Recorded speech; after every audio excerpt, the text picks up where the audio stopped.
Hey, Nez, it's been a while. You decided to show up for podcast 40. It's been 30 since you showed up again. Good to see you. Yeah, thank you for having me. It's always a pleasure to chat. Yeah, I'm really glad you're able to come. So with this one, I want to talk about fitness instead of mentorship. And I really did enjoy the mentorship series that we did with you and a few other guests. But today, I really wanted to get into how you got into fitness, how you take care of yourself, and this is going to be a video to help other people with fitness, so they see that regular people do it too, how and some of their backstory. So, what kind of backstory do you have with fitness, Inez? So I never got like a formal fitness education, so I don't have like a any sort of formal training in gym lifestyles, but I was always raised as a quote unquote active kid, right? So my parents put me in a bunch of sports. We had PE growing up, and slowly that was my normal routine. I always had some sports practice 2 to 3 times a week after school growing up. I continued that practice through high school, but that was a switch between like basketball and dance. So one thing I noticed is I explored different types of physical activities. So I did everything from basketball to different types of dancing to tennis. And I would just stick with the ones that I liked. And thankfully, my parents were super supportive, and they would let me explore with some bounds, right? Like if I committed to something, I was expected to finish out the season, but I didn't have to do it the next year if I didn't like it. So one year I tried volleyball, was not my cup of tea, so I just didn't do it the next year, and it was great. And that's how I kind of figured out what I liked. And then come college, I was kind of on my own because I was not going to be playing Division 1 or anything like that, and I think that's where my personal relationship with fitness really started to develop. Because at first it wasn't something I thought about actively; it was just part of my normal routine, and it was kind of built in by my parents. Right? You had after school activities, and you went there. In college, that's when it really became my own. It had to be my own active prerogative to go and build that in, especially with studying engineering. It was just like I had to make it a priority or it wasn't going to happen. And so part of what I did is just really start to understand why I wanted to stay active. What was the reason behind staying active, and how do I fit that into my everyday routine? And that's really how I've carried out the rest. Even since graduation, like that's been the driving factors. Why am I staying active, and what's the best way that that works within my lifestyle? Right? But yeah, in terms of formal education, I did not study exercise biology or anything like that. My background's in engineering, so a little bit on the other side of the spectrum there. Well, me too. I mean, for me, I grew up as a chubby kid that didn't really like exercise, and it was kind of those. It was a stigma for me for a long time, and it didn't really show up until about middle school, where my dad actually said you should do cross country. You would probably get yourself from chubby to normal. And he Mm-hmm. said it not in that way. He said it, you're going to do it. And I go, okay. So I'm like running in jeans and I don't know what Mm-hmm. I'm doing and running's hard. And then eventually I go, oh, right, you can go to shorts. You don't have to run in jeans. And it's just doing everything wrong at first. And then in high school, I continued it for a couple of seasons. And then it kind of stopped for academic reasons because Mm-hmm. academics started getting to be more important. So sports fell off the table, but band didn't. So every fall, I mean, you're marching around, you're walking in the hot sun of the Central Valley. So all that's happening. College was a game changer because the gym got better. Mm-hmm. I mean, the Arc. I mean, that's a great place to go. Um, so at the time, when I got back into things in 2010, the gym was good. You're cycling everywhere because cars aren't as common. And then in 2011, I kicked it up and started doing swimming. That was my primary. 2012, it maintained that way. So cycling and swimming are now both in the mix until about 2014. And then there was this hodgepodge of stuff that happened in the middle. 2016, you and me were both running, which we'll get Yep. into later. Which was Yep. that was a bomb springtime because we had Yeah, this that was good. 3 mile track that you could run around that was right next to Yeah. that was close by. Um, but lately, since COVID hit, I was trying to get back into what were the things that I've been doing in previous parts of my life that I want to keep. And I doubled down on it and I said, you know what? If I could figure out how to swim in outdoor, Mm-hmm. I'm set. And I had a friend tell me about the state park parking pass over for Lake Mm-hmm. Natoma. And Mm-hmm. then when I had that, I was so ready to get back in the water. And I needed one more thing. I needed a dry bag so I can put my phone in there and my keys. Mm-hmm.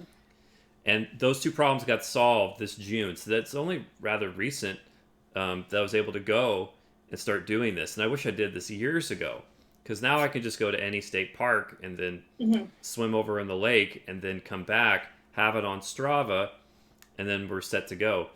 So June 2020 was a big month because that solved the problem of open water swimming for me by myself. Yeah, yeah, because you had the right tools. I had the right tools, and someone told me about the park like that. That was the biggest thing. Well, it's $10 a visit if you don't Yes, have it. yeah, So the now that passes I've are great. right, and now that I've got the pass, I wonder if I should get into anything else. So Aaron from high school, he's a cyclist. He goes, you should get back into it.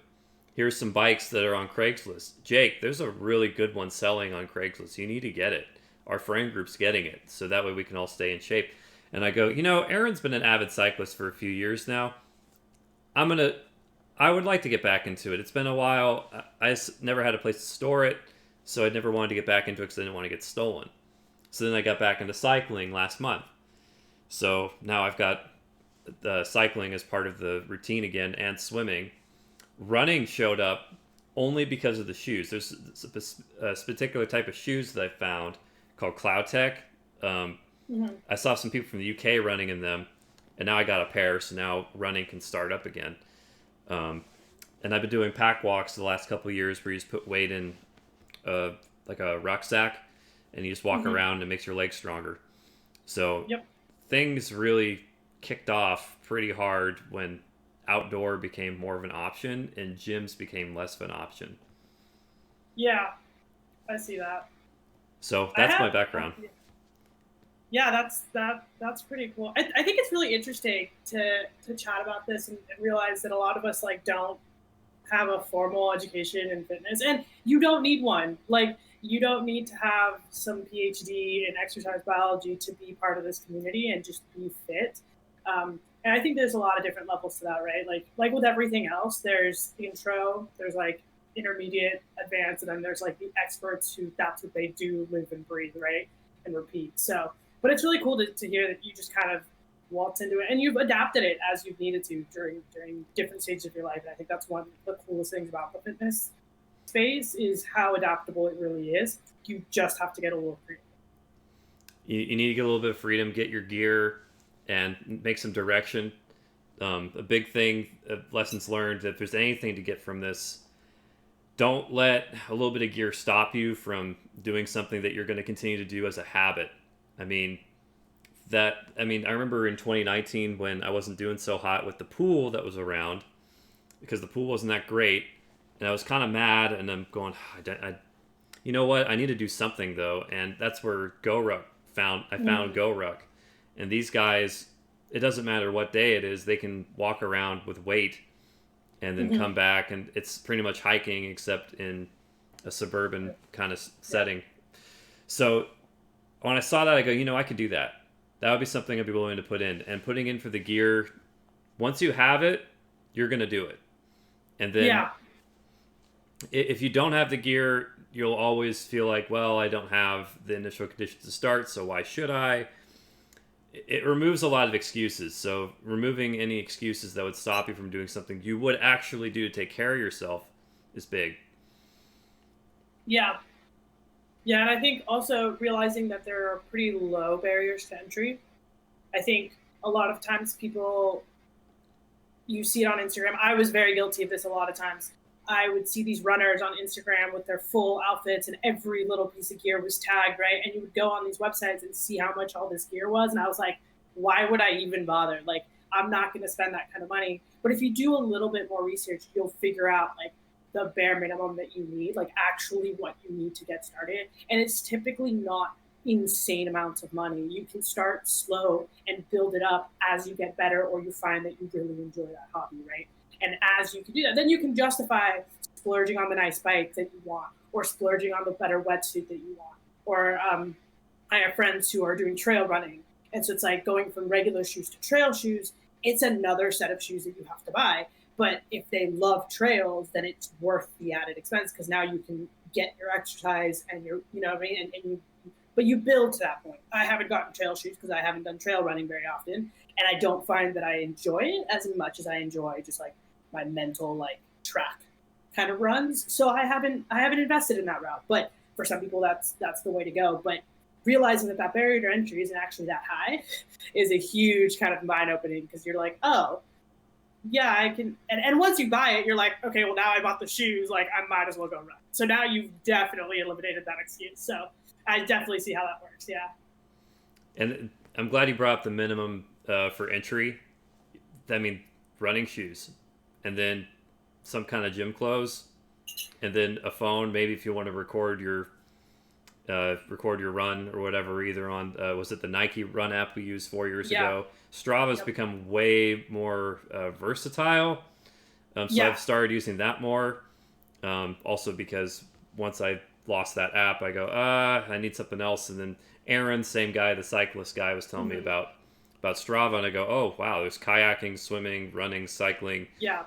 You have all these options, and one step better, you can download it into an Excel file. Which you would totally love that. That's actually pretty nice. Not gonna lie, I don't do that, but I've stuck with Nike because that's kind of what I've always had, and so most of my runs are still on there. And again, I think it's a lot of the like I've already bought into the system. I have my Nike watch, I have my Nike like app, so everything just kind of syncs. But I wouldn't be opposed. I've heard a lot of people like Strava a lot. A lot of races use Strava too, so you can like align your personal run times with all of the like gates you pass for races. So that's kind of nice. Like I don't do that because I have the Nike app. But yeah, I've been like itching to potentially download the Strava app and try it. I just with the fires, like I've had to stop running, and that's been really sad because I had just started up again. It's been a journey with the running career. We can get into that, but it's after the marathon, I took a rather long break, and then I was so excited to start up again and had found a new routine, and then the fires just like completely killed it. But life happens. We'll figure it out. So tell me about the marathon. Are you talking about the half marathon you did that you were trained for earlier, or is this the actual 26.2 miler? Yeah, I did in 2019. 2018, as you probably remember, was a little bit of a rough year for me. So I decided 2019. Yeah, I decided 2019. I was gonna kind of take a little bit of ownership over my life, make it a little bit more intentional, and do something that I wanted to do for a while for me, myself, and I. No one else was gonna do this for me. No one else was gonna be my cheerleader. I was gonna do this because I wanted to, and that was run a marathon.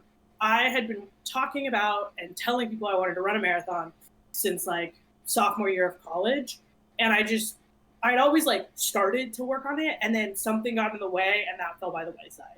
So 2019, it's January, everyone's on that, new year, new goals, new me type movement. And I'm like, well, I'm just going to bite the bullet. I will sign up right now. And I found a training group in San Francisco to help, because I was very scared. I was very, very nervous that like, I had never run that kind of mileage before. And my aunt, who runs ultras, so 50 milers, she was like, definitely for your first one, try it with a training group. They will have the tips you need to feel more comfortable the day of the race. And the more comfortable you feel, the better you're just overall gonna run. I was like, cool. I'm not trying to win this. I'm not trying to like even really time it. My goal was just to finish the marathon, cross the finish line. So I signed up, and like you said, like we talked about a little bit before, that idea of like the entry, the barrier to entry or whatever. I was like, ooh, this is going to be like $450 for the training and the marathon ticket. But it's 6 months of training, weekly runs, training guides, all of that stuff. and I have a support group. I was like, well, I'm not going to do it unless I actually fork out the money, because I know myself. If I haven't paid for it, I'm just never going to really commit to it. So I bought the training, I signed up, and yeah, 6 months later, July 28th, 2019, I ran 26.2 miles. And in really hot SF weather, actually. I think it was like 70 degrees, which is ungodly hot for July. And it was pretty bad, but I finished. I finished, and then I didn't want to run for like 3 months. I was like done. But it was mentally cathartic, I think is the best way to describe it. I pushed my body to limits that I didn't know I could run. I'd always told myself, I have bad knees. I can't run that long a distance. I can only do short sprints. Like that was always my excuse. And this threw that excuse out the window. I learned how to stretch properly. I learned how to foam roll properly. I learned how to understand what type of food my body needs, what kind of fuel my body needs. I had a really horrible diet. And I have always been very suspicious of the dieting world. I've never trusted it. I never thought it had a lot of science behind it. But I learned through this marathon experience that like what you put in your body does make a huge difference.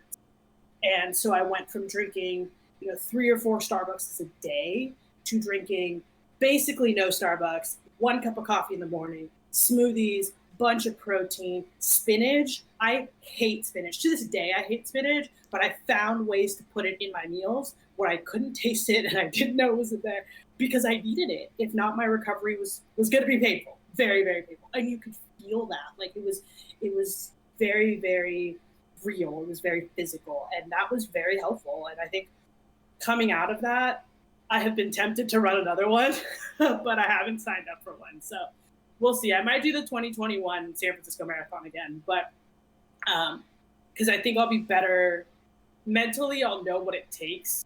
And that time, if I run it again, it'll be for a time. Like I want to run for like a sub 4 hour or sub 3 hour, depending on where I'm at that point. But yeah, the marathon was a cathartic, very transformative experience. And I think it was definitely a way to understand, like it truly tested my why. Like, why am I running? Why am I putting myself through this? And that's when I think I came out definitely a better person on the other side, as cheesy as that sounds a lot of times, but I had a much better understanding of why I wanted to stay fit. And I had a better understanding or a better relationship between like my brain, my body, my diet, my physical exercise, and realizing that it's not all about your Instagram standards. For some people, like that is what they love and that is what makes them truly happy, and more power to them. But for me, it was more about my mental state and learning that no matter what obstacle I put in front of me, I find a way to break it down. And there's usually a solution to 95% of the obstacles, except for like death and taxes, right? That's somewhat how the saying goes. But it was great. I loved running the marathon. Not every day of training, but being able to stand on the other side and be like, I ran a marathon is great. Yeah, you lived up to what you said you would do after waiting for so long. That's key. That was actually one of the main reasons why I got back into it this year, to like really kick it into high gear. Was I was tired of being, well, not even tired of being, I wanted to make sure that I wouldn't lose any of these things that I've worked on for so long. I go, this is stupid. I don't want to lose my swimming because of a gym membership or because I don't have access to water or whatever. I don't want to lose my cycling time because I'm afraid it's going to get stolen. I thought there's got to be a way to be able to do this, and I didn't want to be a hypocrite. So I just go, you know what, risk it and see where it goes from there. And so far, it's been no regrets at all. Really glad to have gotten back into it. And I wish I kind of knew about that swimming thing earlier, because that would have saved me hundreds of dollars on a gym membership. Seriously, I mean, for anyone who wants to do only swimming, don't buy a gym membership if you're next to a lake. Go to the lake and get the state parking pass. I think for the gear I've spent, what, maybe $130 on uh, for the dry bag and for the Roca rubber jammers that I wear, and then everything else. I mean, you would have already had if you were going to the gym.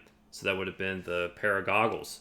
I mean, that's it. I mean, you're so for an investment of $260 or so, you're in, and you can swim any open park in California, which is way better than some gyms, because some it's you only have that particular chain or that Yep. one gym spot in general.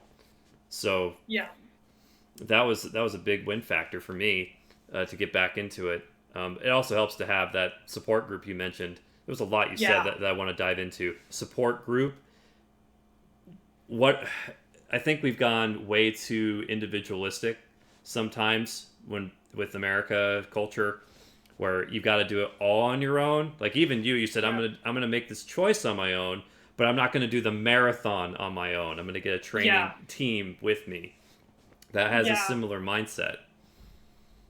Yeah, I think you hit it on the nail. There's a lot of we get inundated with this this myth of like on my own, pulled up by your bootstraps by yourself, like you did it all on your own. And the reality is when you dig a little bit deeper, that's not the true story, or at least that's not the entire story, right? There is a lot of individual drive, individual motivation, individual discipline that needs to come from you.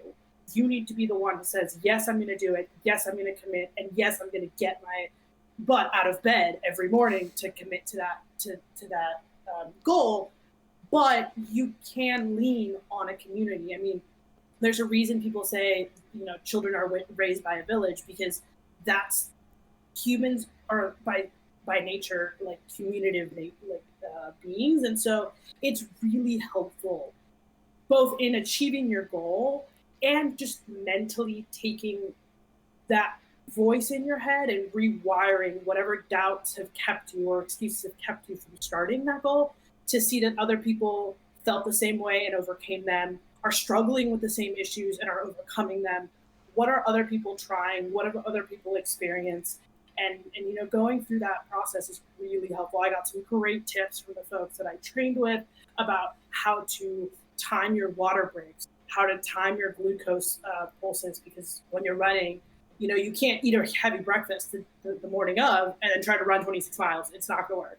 So that's what the carb loading the night before is. And you try all of these things, right? And then the training group that I did, because it's in the same city that we ran the marathon in, it's great because we actually had a dry run of the marathon. So I think it was 3 weeks before the actual marathon, we went and did a 22-miler. So not exactly the course, but pretty close, which was a huge sigh of relief for me, because at that point I had never run more than 13 and at that point I hadn't run more than 16 miles. That had been our longest training run. Yeah. And so it is so helpful, especially when you're pushing yourself either in a new direction or towards a new goal in something that you've done before. There's a knowledge gap there. And a lot of times you don't know what that knowledge gap is. You just know that it's there. Having that community helps you identify what exactly you're missing and how to get across that gap. Exactly. And then doing 22 miles, I mean, knowing most of the course, that's a good start. So then it's not this, because especially when you're trying to run longer than you ever have or cycle longer than you ever have, there's this point of, okay, I've passed it and everything seems very, I don't know if you felt this way about like when you did your first half marathon, where, wow, I haven't run more than 8 miles and 9 mile, 10 mile. I don't know when I'm going to start losing it, but it feels like I'm about to. And then you kind of hit the wall, but you still have like another couple miles to go. And it's pretty taxing on your brain. I've noticed it's pretty taxing. So when you've already hit something close, your brain can kind of handle what needs to happen up here. Your body might be hurting more, but your brain can still kind of keep you under control, going, no, you've done this before. This is within your range. It's not to the point of plastic deformation or anything where you start breaking stuff. Yeah. So, Yeah. And I think you hit a really interesting point, the idea of your mind being the driving force, right? That was one of the biggest reasons why I started running. It wasn't because I actually enjoyed running at my core. I know some people love it. Running was the torturous part of my training for other sports that I did or for dance, but I realized very quickly that it was helping me mentally. It was very, very helpful to force myself to do something that I knew I could do, but I wasn't enjoying because I knew the benefits of it at the other end. And I think we've chatted about this offline a couple of times, but with engineering, with my studies, like it was so important for me to be able to mentally clear my head. And knowing that school kind of sucked for me, like I wasn't doing as well as I wanted to, I wasn't performing the way I wanted to because I wasn't quite clicking in all the classes the way I kind of had historically clicked with material. So to go running and realize, okay, this kind of sucks while you're in it, but there's like a really good benefit at the end. And that same mentality that I used to get through a 3, 6, 10-mile run, I started applying to school. And I think it got me through school too. And that's one of the biggest driving, factors with running in general is that I've used the same mental agility that and discipline that I've acquired by pushing myself in my running to apply to other aspects of my life, and it has been phenomenal. The outcomes are really great, and I love that because people are like, "Oh, I'm not a runner." I'm like, not everyone runs for running's sake, but the benefits are phenomenal. Yep, and I'm right there with you. If I had to choose the last sport to do, for the ones that I do, running would be at the bottom priority. Mainly, it's a tough gig, but the benefits are undeniable once you're done.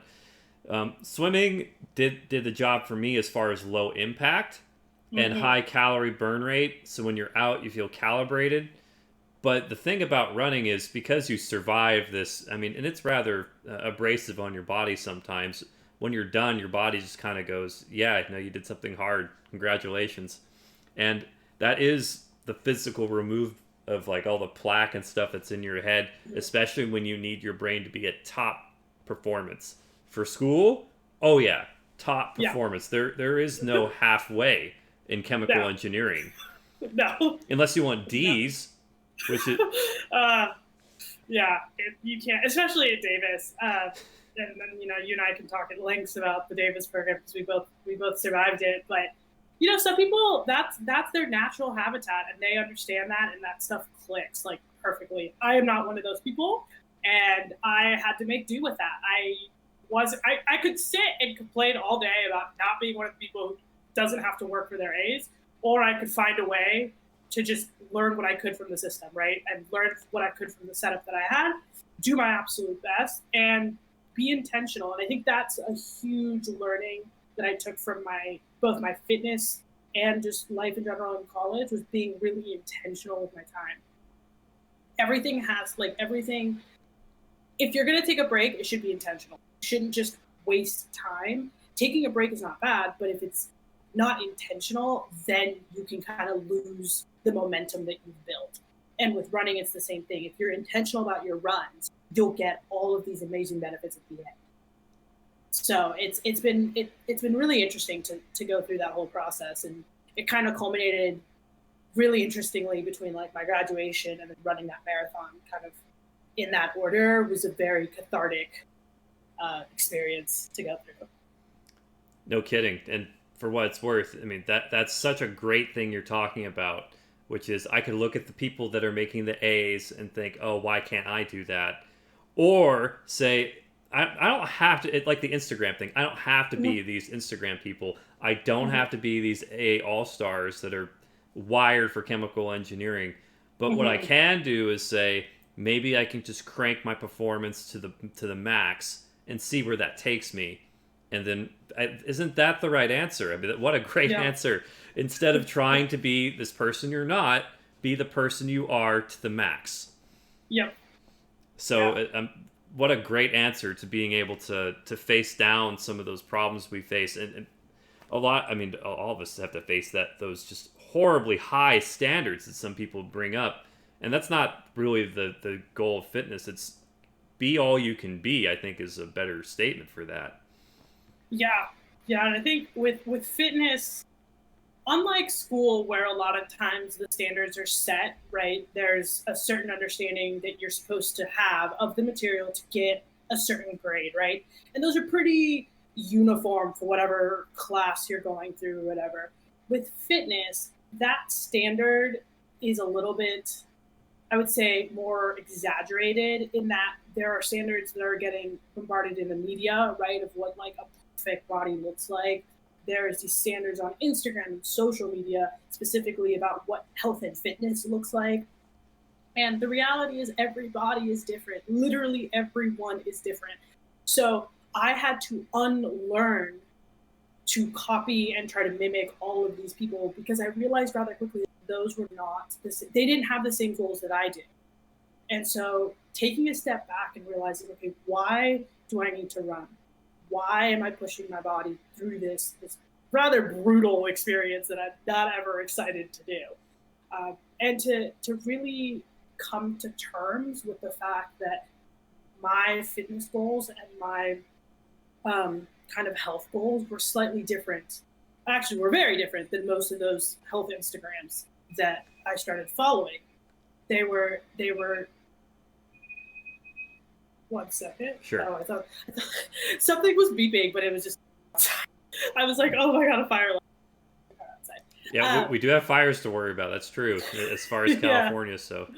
Yeah, but my fitness goals were my fitness goals, and I had to come to terms with what was best for me and my body, and learning to really accept my limits and understand which ones were mental, and I had to break down, and which ones were physical, and I needed to respect. And knowing that difference, knowing your physical limits that you need to respect and your mental limits that you can push through, is a process. It's a huge process, and it never really stops. But if you build the foundation to always kind of test that, you can very quickly start to learn what helps you push in the right direction, to always push your mental boundaries and not your physical. Yeah. Because you don't want to like break your body, right? Like some people have built up the endurance and have body physiques that allow them to do really extreme feats of physical activity. My body, probably not one of them. But I've slowly kind of pushed that, right? I pushed to run the marathon. That was something I never thought I would ever be able to do, and I was able to finish it. I have kind of dabbled in different things to try next, but am I going to try to go running like 50 milers in the middle of the woods? Probably not anytime soon. Not to say that I couldn't, but I might have to take a slightly different path there than some of these ultra runners that have been running for years and have kind of a built up physique for that specific activity. Right. At GTN, there's this YouTube video podcasting thing that they do called Global Triathlon Network. And it's based over in the UK. And these guys, they keep talking about, for anyone who's doing it new, don't try and go above 10% a week.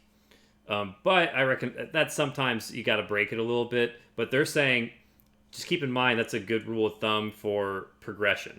So if you want to slowly stretch it out and you're not used to running, don't go above 10%. And then you probably won't have a lot of the problems of breaking anything. But the thing about marathon is occasionally you're going to break that, just because you're going to be testing yourself for a higher capacity. But it's just a good metric because you understand, okay, that's the green zone. That's the nice zone where you're not going to be hard on your body. You're obviously going to be pushing it a little more. So it's going to be like probably on the high yellow side. Okay, caution, you're definitely pushing yourself. Don't go too far though, so you probably could widen that range out.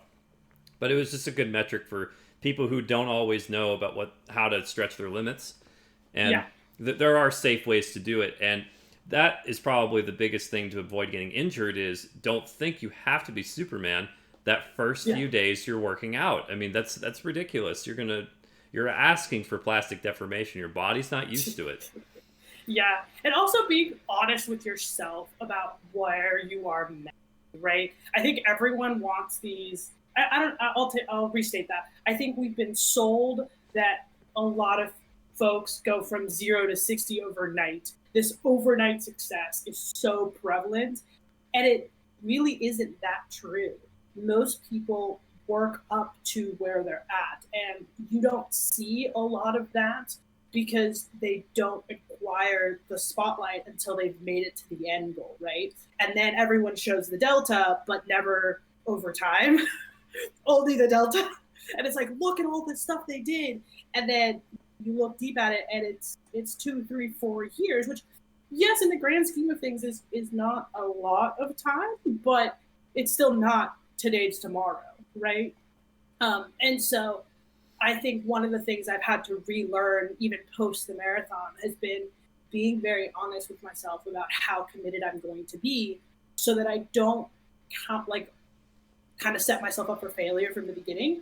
Instead, I'm like, okay, I haven't been working out every day. I haven't even been working out 3 times a week. So we're going to start with once a week right now. And we went from once a week, 1 run a week, to two runs a week, to 3 runs a week. And I was pretty good at 3 runs a week. And it took some calibration. I have been running on and off since I was in college really consistently. And even coming back now, it took a calibration period where I was like, okay, this running schedule isn't working for me. I'm finding too many excuses to get out of it.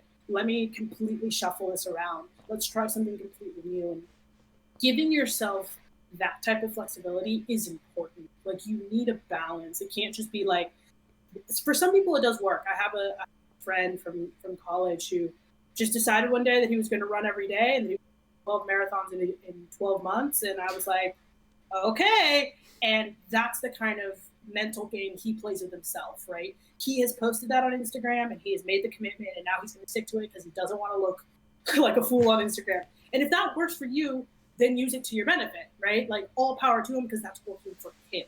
For me, that wasn't working. It doesn't really matter if I post it on Instagram or not. If I don't feel like doing it, I'm not going to do it. So I decided to just switch it around. I just started flipping my days, inverting my days, taking a run at the beginning, especially with quarantine, where I wasn't having to commute to work every day. Running in the mornings became a lot more feasible for me, and something that I could actually start to do. And I felt so much better. I would run in the mornings, come back, take a quick shower, stretch, have my coffee, and be ready to go, like super clear headed for my first meetings at like 9 a.m. And that was great until the fires hit again. But allowing yourself that creativity and that flexibility to really play with your fitness schedule, I think, is something that's really important, because not everything's good. Someone else's schedule might not work for you one-to-one. For sure. Especially we're not in the 19th century where a lot of people are on the same wavelength culturally and work schedule, and you have to be in bed by this time no matter what. We got to bend that a lot more in the modern day, because I mean, heck, look at us. I mean, I'm working a night shift schedule versus you're doing more of a day shift schedule remote, which is just how does that work? They're disconnected, and there's a lot of other different disconnections. You remember there's people in oil that are working like 15/6. How are they going to do it? Everyone's got to find their own way to do it, especially now that the modern days produce so many different schedules to be able to get all this to work out. So whatever it takes to be able to fit that in and get calibrated. And yeah, that clear-headedness, man, that was cool. I remember switching that back in 2011, 2012, and then you come into class and you're not like, oh, I'm so tired. You're like, nah, I'm amped. I can do this. Now, the downside is you got to know when you start hitting your lows.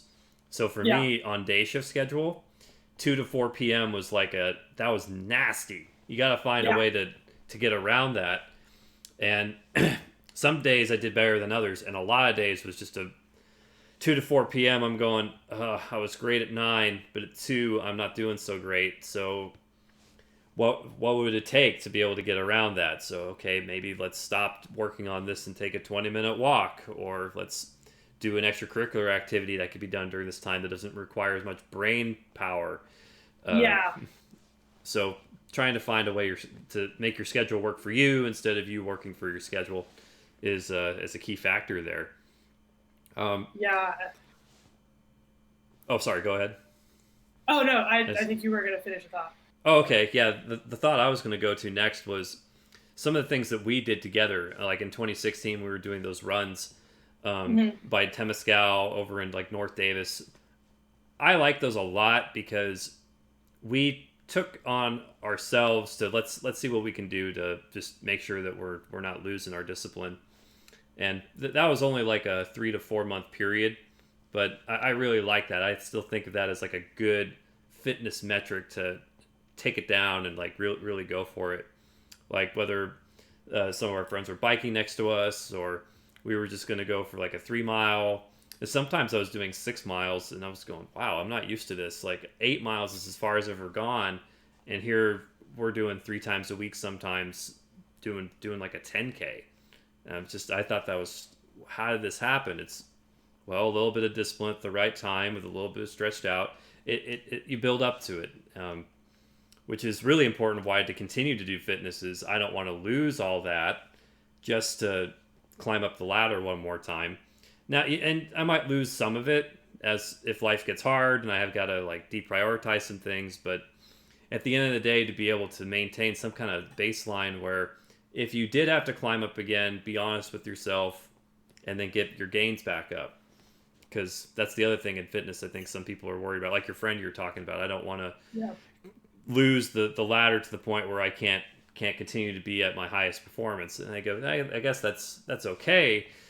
But I think the real answer is to be able to always be willing to challenge yourself in some way, even when life's getting you down. So I had another question about some of your fitness stuff that you're doing. So you did full marathon, you've done half marathons. You've got family that does ultras, Mm-hmm. which is just crazy. How do you prepare for an ultra? Is it the same way? You just keep stacking it, or do you have to like? Yeah. So I've chatted with her quite a few times. She started the same way I did with halves and then fulls, and then kind of got addicted to that lifestyle. And now she does ultras, and she says it's really the same thing. You the key with the ultras is you really want to understand the course and what obstacles you're going to deal with on the course. So she does a lot of trail ultras. That's like the thing she enjoys the most. And so she trains on trails. She'll hop over to the Marin Headlands across the Golden Gate Bridge, and those are great trail runs out there. They're long, they're windy, they have a lot of elevation changes. She's like, that's the challenge that I need, so that's what I train. And she's like, and when I need to stay in the city because I have meetings or whatever, she's like, I will do a lot of more structured like track runs. So she'll go up to the hills and then do hill repeat, where she just goes up and down and up and down and up and down each hill, and then continues on her run. And she'll still hit like 15 miles, and we'll do that every hill, which is insane.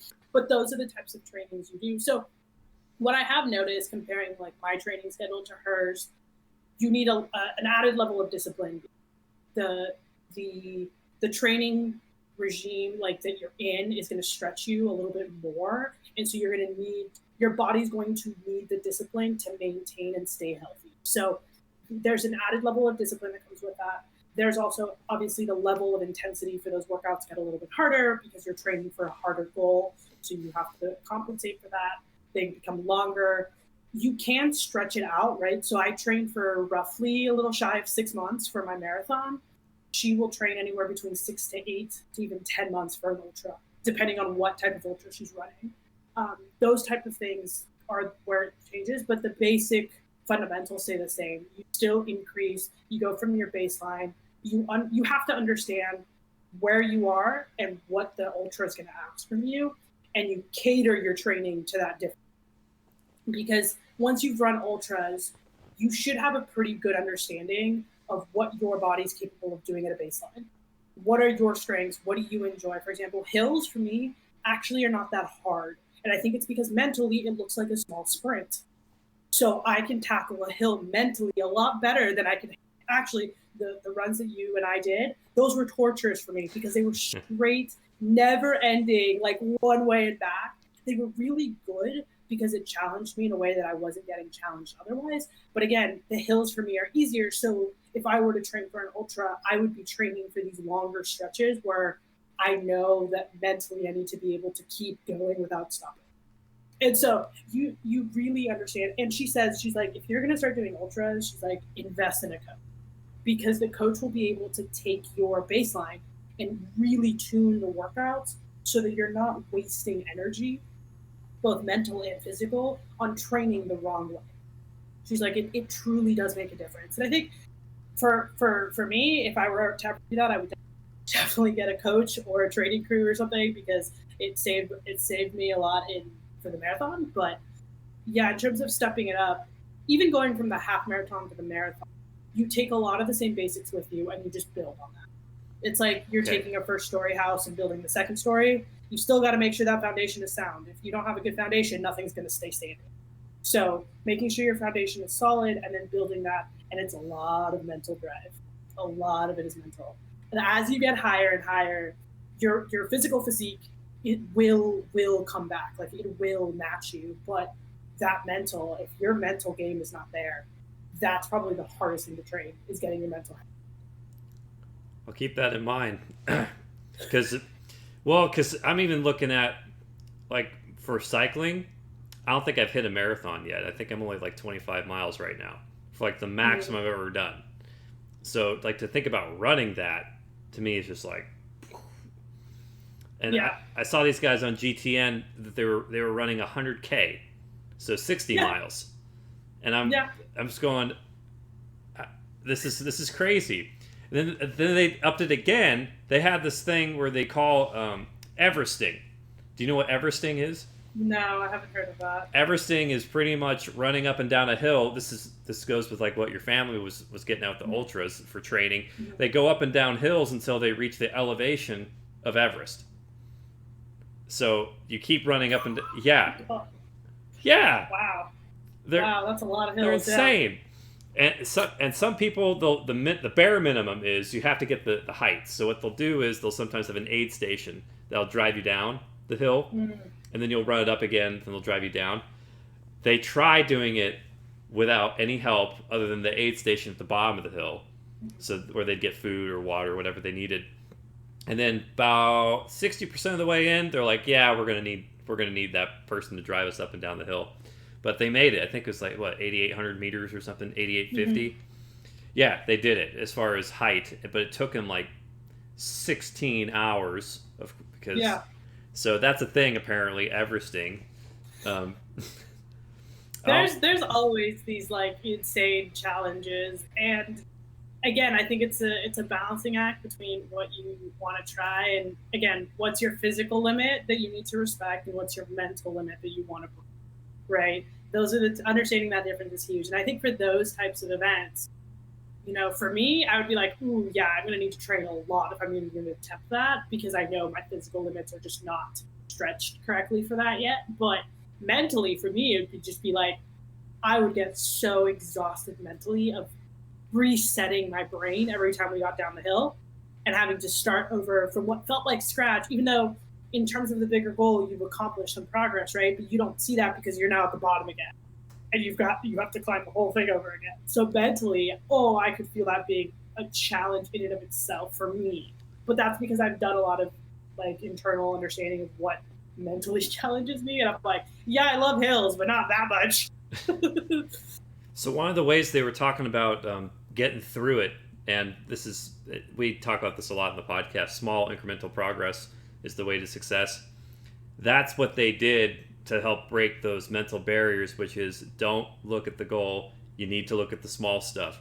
So, like what we did, I wouldn't say, "Oh, I'm looking forward to it being over." It's I'm looking for the next pole I'm running to, and then the next one, and then the next one. But don't think about it that way. Just go very simple. Go to that pole that you're running towards, and then avoid the car on your left. Okay. Yep. Okay, avoid the car on my left. Okay.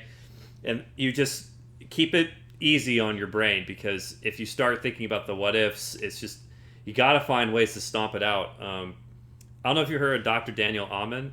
He keeps talking about stomping out your automatic negative thoughts, and that's like a really good mental game to play.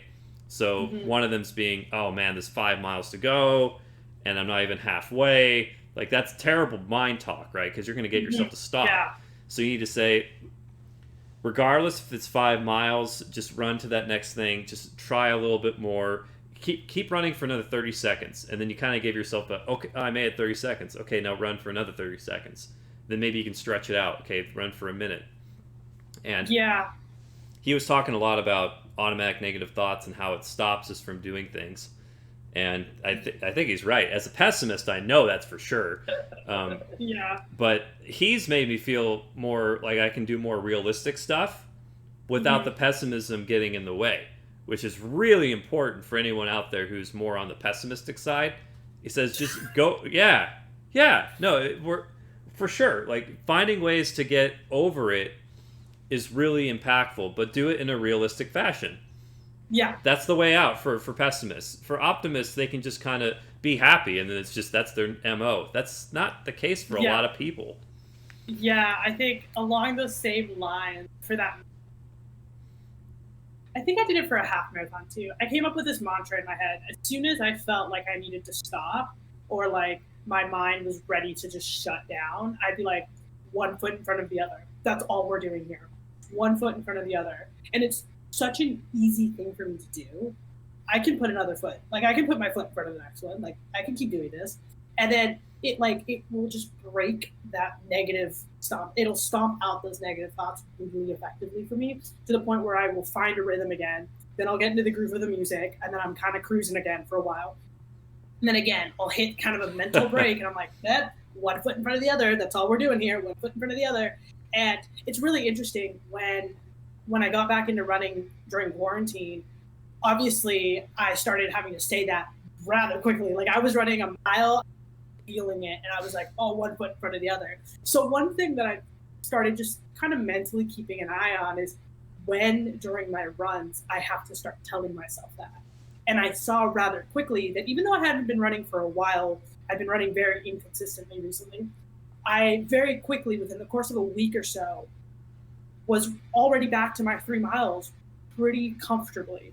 Not any like time PRing or anything like that. I wasn't running at the fastest, but I was back to the point where I could run the 3 miles and really not have to tell myself one foot in front of the other until the last couple of hills that I hit at the end that just kind of suck. And I'm like, oh, okay, here we go, let's go. But it's like learning those tricks to kick yourself out of that pessimistic, negative talk that blocks you, that mental block that you put up for yourself is so powerful. That's one of the huge benefits that I've had with running, because I've taken that same ideology and applied it to work.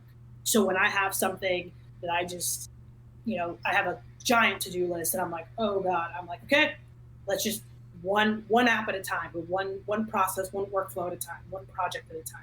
So, okay, what do we have to get done today for these guys? Perfect. 1, 2, 3, let's go. Just one item after another, and you just kind of grab that rhythm. And it is a little bit harder to take that, one for one into work, because you have things like meetings, your chats, and everyone, and you get very distracted very quickly. But getting yourself to quickly recalibrate and quickly snap back into your focus mode is so powerful. And that's one of the best things that I've had out of running, is being able to understand how my brain works and what types of tricks help me realign rather quickly. Yeah, the one thing I like about running is if you're just running, very one process. Work is a little tougher because you have interruptions. And then you have to deal with other people's problems, so then you really you have to funnel some energy there, you got to funnel some energy towards your next priority, and it can get really draining because it's going in multiple avenues. So it's if you really want to prioritize, you just shut everything off and do one, but you can't do that. You're accountable to all these different work item factors, and that's what makes work tough. That's why they're paying you for it, because there's that added challenge of we need somebody to do these multiple things at the same time. But being able to switch effectively, right? Which means that you can trick your brain, or actually not really trick, but really train your brain to quickly focus on the task at hand, so that you can, in the span of an hour, get 6 different tasks done, rather than feeling like you're juggling 6 different tasks, right? I think that perspective difference is crucial when we're doing these insane things where things are on fire every 5 seconds. I feel that. I recently transitioned over to a new role at work, and it means I have to put out fires all day. And being able to be like, okay, fire, water, hose, done, next one, like next item, and very compartmentalized has been so helpful. And I've always naturally had an ability to compartmentalize my thoughts, but to structure that, to really tune that to like maximum productivity, it's really where running has really been. I'm feeling the payout of putting the time into running now that I have to do those types of switches fast. Right, and I've noticed that dealing with your maximum performance at work, in comparison to fitness, there's these modifications that are always it's a moving target. So Mm-hmm. it's not like, okay, I need to be able to do 7 things at once and then I'm good. It's, well, sometimes it's 5 things at once with higher intensity. So Mm-hmm. then you got to get your intensity up. Okay, how do I get my intensity up? And, oh, well, today is only one really big thing. Okay, more of a marathon approach. Sure. How about 3 things at a time, but with extremely high priority? And it's just, it's a moving target. It So, is, but fitness helps, right? Like it's kind of shocking to realize and how applicable all the lessons, the mental and physical lessons you acquire when you're in kind of the fitness mode, translate and can be adapted to something like work, which is very different at a physical and mental level, but at the same time, there's a lot of underlying similarities. no kidding. And I think the fitness actually provides the foundation that you were talking about earlier for that, Mm-hmm. because work is more complex than just running for 10 miles or whatever. But that's the thing. That foundation needs to be there. Otherwise, eventually you're going to have problems with your maximum productivity rate. And is it always meant to be maximum productivity rate? Not necessarily at work. I think there is, like, again, it's dynamic. So maybe I can be 90% effective today, but I've got 2 coworkers that need a hand. So I would rather have them back on their feet, but I will take a tank in my productivity for the next 2 hours or whatever, with collaborating with them or whatever, to get them back on their feet and then get up. And then that's when it starts getting even more interesting, because that's the other dimension of, so you've got your multiple tasks, and then you've got other Mm-hmm. people that are with you that have their multiple tasks. Not everyone's got a plan, so sometimes they just need that extra bouncing back and forth on getting back on track. And sometimes they don't have that piece of information, so it really stresses them out, because if you're missing something critical and you're getting paid for it, and there's a time span that you need to finish it in, that really taxes your brain, because Yep. you go, I can't do one foot in front of the other. I'm waiting on this. Yep. So it's definitely a give and take, and I'm really glad that fitness is around. I mean, I think it's a shame that I didn't do a better job of it, in some parts of my life, but I guess that'll be the motivation to continue what I'm doing now. And that's why we're doing the podcast on it, of course, Yeah. too, is that taking a break from it is one thing, but if you want to actually have performance, don't neglect it. I mean, and I understand neglecting for some people is one way. I've had to find ways to incorporate it even when I'm having some kind of low. So that's where Mm-hmm. the pack walking thing was. Yeah. Are you in a position where you feel like you just can't do anything? Like yesterday was that way. The air quality was terrible. Terrible. Yep. Like it was in the purple when the day started. Mm-hmm. So I'm going, how do I do this? These are all outdoor activities. And I go, you know what? Wait a little bit, see if it turns into something where you'd be able to put a mask on and see if you could Mm-hmm. still get out there. And I did, and sure enough, I'm going, okay, I'm willing to do this with a mask on. Okay, but you're doing a recovery day? Yeah, okay. So do a pack walk. Don't do a 25-mile bike ride. That's Yeah. stupid. Do something you'd be willing to do that's, you're not going to breathe too hard with all these particulates floating around. So that was the main reason why I wanted variety, was as Yeah. life would have its different challenges, I go, aha, I've got you, because I've got different avenues for those different seasons. Yeah. And that was my Yeah. fallback position kind of mindset for not necessarily being maximum performance, but still staying in the game. Yeah, and I think that's what I have challenged. Like I've had the biggest challenge with in the last 6 months with COVID. I had just started to get into this great routine with dance and kickboxing and running and Pilates, and I was so happy. I was probably in the best mental shape that I had been in a while. I felt like I had a good balance of different activities. two really high intensity, kickboxing and running. Dance was a very fun activity for me. It varied in intensity depending on what we were doing, but it was a very fun activity for me. It kept my heartbeat up. And then Pilates was to maintain my body. It was a very kind of necessary counterweight to all of the high intensity that I enjoyed. And then COVID hit, and I couldn't go to the gym and do kickboxing. All of my dance classes got canceled. I couldn't, at first we couldn't run outside, so we weren't sure what was going on with that. And then I couldn't do Pilates because the stuff got canceled. So it threw a huge wrench. And everyone was like, oh yeah, just get some weights and work out at home. And I couldn't check in. I could not do it. And it took very long for me to get into even a remnants of a routine. And I still am struggling with it because while I had that variety, right, for different types of days, they all depended on a sense of normality. They got thrown out the window. And I'm very spatial in that I mentally check in when I move physical space. So it was very hard. It was even hard to focus for work because all of a sudden I had converted a space that was completely creative and just for me to have fun into my work zone. And I was like, I can't focus. All I want to do is watch YouTube. Like I can't focus. It took a solid month for me to just be able to focus at work again. And I took it one step at a time. I said, okay, you know what? Right now, my fitness, like physical fitness, is important, but I need to tackle one thing at a time. It is too overwhelming to have had my entire life not really flipped upside down, but inside out because like we couldn't go out. It was kind of inside out, right? So I took it one step at a time. I focused on getting back, my focus at work because I knew that needed to be able to happen. I needed to be able to work from home because that was going to be the future for as long as I could see. Now I'm at the point where I have a very good mental routine for work. I check in at around 8:30. I'm able to get all my work done. Some days are better than others. There's still some days where I'm just like, wow, I can't focus today. Also, it's helped that we've slowly gone back to the lab and I can now go kind of feel like there's a reason to be productive sometimes because I have to go to the lab and that blocks time, so that helps. But fitness is definitely slowly coming back. I had started running again. That had been a pretty good help. Again, with the fires, it's been rough. But again, it's just been flipping everything upside down, trying new things just to get back into that rhythm because this was the one avenue I had not accounted for. And so since I was very spatially dependent, I couldn't just collapse into or fall back on those activities in a different space.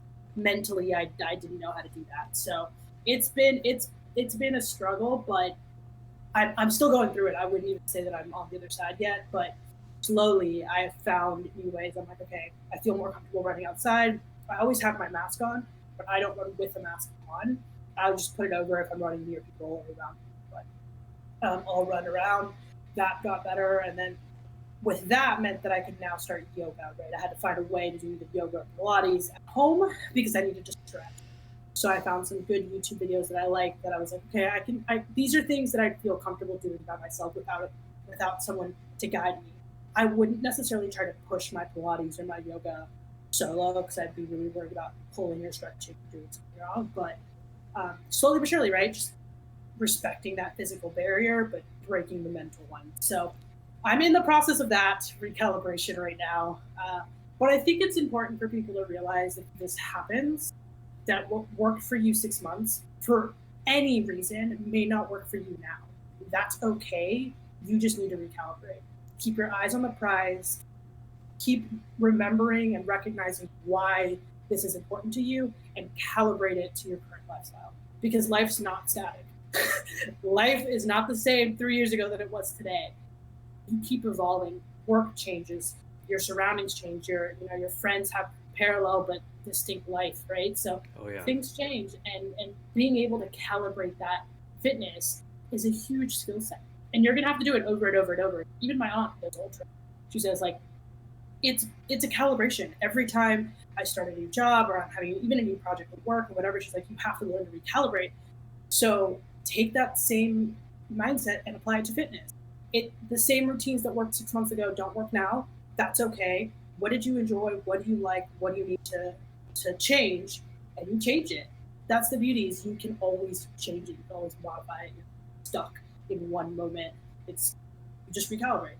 It's not easy, but you just recalibrate. You're talking about the struggle and overcome. I mean, struggle and overcome is going to be a thing. Life is a moving target on its own also. Yeah. So what you need to do to somehow maintain and continue on. And I think for a lot of people, they think it's not normal and these people are uninterrupted. Not true. It's just but the Instagram will totally lie to you and say that it's true. Yeah. Instagram is a highlight reel. I have to keep telling myself that. Instagram is a highlight reel. It's not real life. And it's the best stuff. It's the best highlight reel. And and for the meaning of life, though, I mean, a lot of the times it's not when people are watching. It's when you're really down in like that bottom 20% of like your typical performance, and you're going, I don't know how I'm going to get back up there. But no one's watching. People aren't always watching that. They may watch when you post it on Facebook or Instagram, but a lot of people don't see it. But that's really where the building and the overcoming and where the meaning of life is, when you get to overcome that struggle. And it kind of sucks too, because I mean that's really where it's not so nice. I mean, it's always nice to always have that pat on the back when you're doing something good, but you don't always get that. Yeah, and I think that goes along with what I said earlier too about the delta, right? You always see the change, but not the time. And the time scale is so important. And I think if you leave that out of the conversation, it creates a standard that is pretty unattainable for 90% of the population. Some people, like I said, some people have that knack for that specific thing and pick it up super quickly or stick to it really well. And that struggle isn't one that they have. Doesn't mean they don't have other struggles, right? Like, I think sometimes we pretend that people are all of one thing, which is, oh, they're fitness gurus, their life is perfect because every picture they post about their fitness routine is absolutely perfect. No, they might be it might be easier for them to stick to a health and fitness routine because that's what they love, or that's what, kind of, they're those like, I can study or I don't have to study and get A's for fitness, but that doesn't mean that they can study or they can not study and get A's. It's mind-boggling how we try to simplify people so much, and it's not that simple ever. And Instagram doesn't help because Instagram keeps simplifying things to the like highlight reels of like people's life, and you forget that it sucks sometimes. It really sucks sometimes, and it's not always easy. You just gotta push through it. You gotta keep pushing through it, and always remember why you want to do something and what the goals are. Yeah, and that should be your North Star. And stay in the game. I mean, a lot of what fitness is just being able to, I'm not working at my peak performance, but I'm still staying with it, mainly because if I do not, bad things will start coming my way in terms of discipline.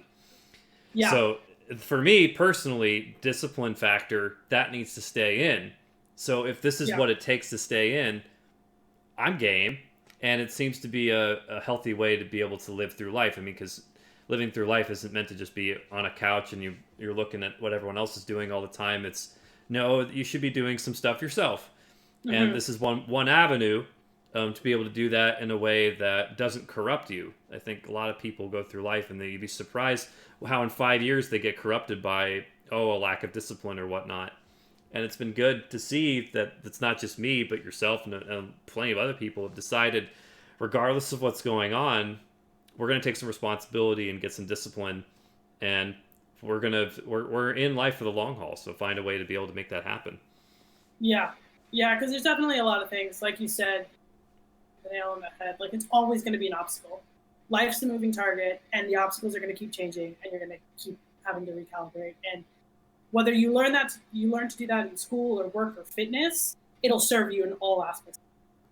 So I have, learned it in different modes and different times in my life, but now I have to apply it to fitness because it's the part that's getting challenged right now. It's the part that I can't just default to the way I used to in school. Now it's the part that I'm like, I have to find a way to make this a priority and make it fit in a current lifestyle that I've never had to deal with. Yeah, and Davis was just my reality. Yeah. Oh yeah. And Davis was such an easy place to get fitness done. Come on. Yeah. Everyone's doing it. You got all these people on bikes. You got all these young people around. Heck, the old people keep doing it because they're like, what? It's Davis. So, like, it's so easy to just get on a bike and go. It's so convenient. But then when you go Yeah. into pretty much any other town, not every town, but most towns, it's not going to be that motivating. So you got to Yeah. find a way to get it in, and it's been good to put this on into a platform that what we're doing, to get all this collected. I'm going to listen to this later again because Yeah. it's good reminders. We need to Yep. remind each other of what these struggles and obstacles are so we can overcome. Yeah. So Yeah. And being honest to the fact that it's not always perfect. Like I was a little worried because you first asked me. I was like, oh, it's COVID. I haven't really been working out. I don't know what I want to talk about. And then I realized, no, that is really important. The fact that my fitness routine isn't perfect right now because life isn't perfect. It's okay. It's totally okay. And realizing that and just being like honest with yourself about that is really important. It's a struggle, but it's real. exactly. Cool. Inez, thanks again for coming on the podcast. It's always been great to have you. So, did you have anything else you wanted to add, or? No, I mean, it's always fun to chat. I'm super thankful that you include me in these podcasts. I really enjoy it. I'm talking and I can talk for hours, as you probably remember. Oh yeah. But thank you so much. Thank you so much for having me. It's always a pleasure. And I hope to be back soon with more topics. Oh, you bet. I'll put you on the schedule there, Inez. Good to see you. Definitely.